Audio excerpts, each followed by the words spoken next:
আসসালামু আলাইকুম সবাইকে নিউজ রুম ইউটিউব চ্যানেলটির পক্ষ থেকে স্বাগতম। আশা করছি আপনারা সবাই খুব ভালো আছেন।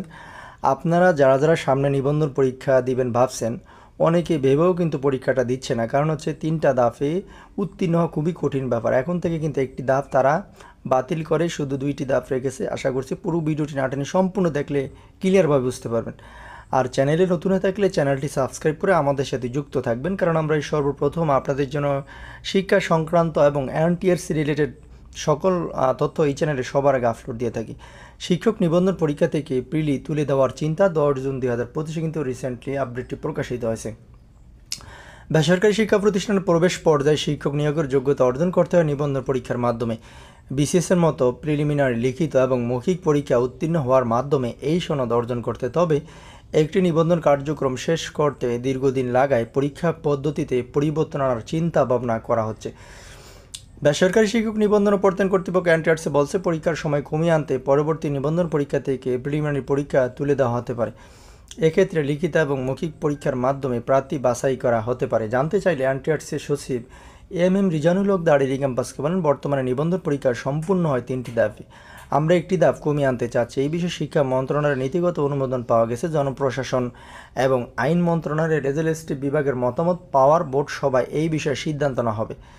2টি ধাপে পরীক্ষা হলে প্রিলি অথবা লিখিত অংশের যে কোনো একটি বাদ দিতে হবে। আপনারা কোনটি বাদ দেওয়ার চিন্তা ভাবনা করছেন? আমার প্রশ্নের জবাবে এনটিআরসি সচিব আরও বলেন, যদিও বিষয়টি এখনও চূড়ান্ত হয়নি, তবে প্রাথমিকভাবে নিবন্ধন পরীক্ষা থেকে প্রিলিমিনারি অংশ বাদ দেওয়া হতে পারে। গত 25 মে এনটিআরসির নানা বিষয় নিয়ে শিক্ষা মন্ত্রণালয়ের মাধ্যমিক উচ্চশিক্ষা বিভাগের সভাকক্ষে একটি সভা অনুষ্ঠিত হয়। মাধ্যমিক উচ্চশিক্ষা বিভাগের সিনিয়র সচিবের সভাপতিত্বে অনুষ্ঠিত এই সভায় শিক্ষক নিবন্ধন পরীক্ষা পদ্ধতিতে পরিবর্তনের নীতিগত সিদ্ধান্ত নেওয়া হয়। শূন্যপদের দ্বিগুণ প্রার্থী ভাইবা দিতে পারবেন। শিক্ষা মন্ত্রণালয় জানিয়েছে, বেসরকারি শিক্ষা প্রতিষ্ঠান শূন্যপদের সংখ্যার দ্বিগুণ প্রার্থীকে ভাইবার জন্য রাখা হবে, অর্থাৎ শূন্যপদের সংখ্যা 50,000 হলে ভাইবা 1 লাখ প্রার্থী অংশগ্রহণ করবেন। শুধু ভাইবা না, চূড়ান্ত ফলে শূন্যপদের সংখ্যা অনুযায়ী দেওয়া হবে। যতগুলো পদ শূন্য থাকবে তার চেয়ে 20% বেশি প্রার্থীকে চূড়ান্তভাবে পাশ করানো হবে।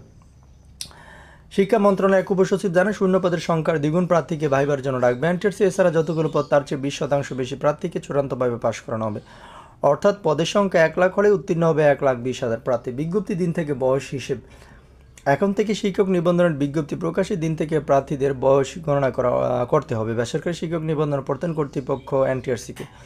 গণবিজ্ঞপ্তি প্রকাশের সময় পৃথকভাবে বয়স গণনা করা যাবে না। এর ফলে গণবিজ্ঞপ্তিতে আবেদনের ক্ষেত্রে বয়সের বাধা উঠে যাচ্ছে। নাম অপ্রকাশিত রাখার শর্তে শিক্ষা মন্ত্রণালয়ের যুগ্ম সচিব পদমর্যাদার কর্মকর্তাদের ডেইলি ক্যাম্পাসকে বলেন, একজন প্রার্থীর নিবন্ধন সনদ অর্জন করতে গিয়েও কয়েক বছর লেগে যায়, যার ফলে গণবিজ্ঞপ্তিতে আবেদনের সময় তার বয়স থাকে না। ওই শিক্ষক পরবর্তীতে আবেদনের সুযোগও পান না। এজন্য সংশোধন হতে যাওয়া নীতিমালায় শিক্ষক নিবন্ধনের বিজ্ঞপ্তি প্রকাশের সময় প্রার্থীর বয়স নির্ধারণ করা হবে। বিজ্ঞপ্তির সময় আলাদা করে বয়স হিসেব করা হবে না। ওই কর্মকর্তা আরও জানান, নীতিমালা সংশোধনের বিষয়টি এখন জনপ্রশাসন মন্ত্রণালয়ে পাঠানো হবে। এরপর আইন মন্ত্রণালয়ের মতামতে এটি প্রকাশ করা হবে। এর আগে কোনো বিজ্ঞপ্তি প্রকাশিত হলে সেটি এই নীতিমালার আওতা আসবে না। তো আশা করি বুঝতে পেরেছেন। পরবর্তী নিউজ দেখার আমন্ত্রণ জানিয়ে এই পর্যন্ত শেষ করছি। আসসালামু আলাইকুম।